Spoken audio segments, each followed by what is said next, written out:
ভালুকায় শ্রমিক দল সংগঠনকে গতিশীল করার লক্ষ্যে মতবিনিময়। সাইফুল ইসলাম, ভালুকা প্রতিনিধি। ময়মনসিংহের ভালুকায় শ্রমিক দল সংগঠনকে গতিশীল করার লক্ষ্যে মতবিনিময় সভা অনুষ্ঠিত হয়েছে।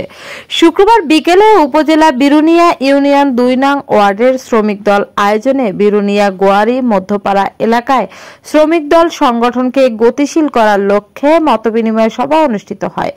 এ সময় আশিকুর রহমান রিগানের সভাপতিত্বে ও বিরুনিয়া ইউনিয়ন শ্রমিক দলের যুগ্ম আহ্বায়ক নাজমুল বানিয়া নাজু এর সঞ্চালনায় প্রধান বক্তব্য রাখেন বিরুনিয়া ইউনিয়ন শ্রমিক দলের ভারপ্রাপ্ত আহ্বায়ক মোহাম্মদ আশিকুর রহমান রিগান।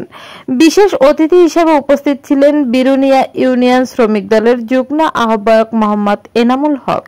বিশেষ বক্তা হিসেবে উপস্থিত ছিলেন বিরুনিয়া ইউনিয়ন শ্রমিক দলের যুগ্ম আহ্বায়ক নাজমুল হাসান মানিক সহ বিরুনিয়া ইউনিয়ন ২ নং ওয়ার্ড শ্রমিক দল সকল অঙ্গ সহযোগী সংগঠনের নেতাকর্মী সহ অন্যান্যরা উপস্থিত ছিলেন। তো আল্লাহ চাহে তো আমাদের যে লক্ষ্য বা আমাদের যে অবস্থান এখন আমরা চাই যে আমরা ওই সমস্ত কিছু ভুলে গিয়ে মানুষের সাথে এমনভাবে আচরণ করব যেটা বন্ধুসুলভ হয়। আমরা কমিটি দেব, তো আমরা তাদেরকে মূল্যায়ন করব যারা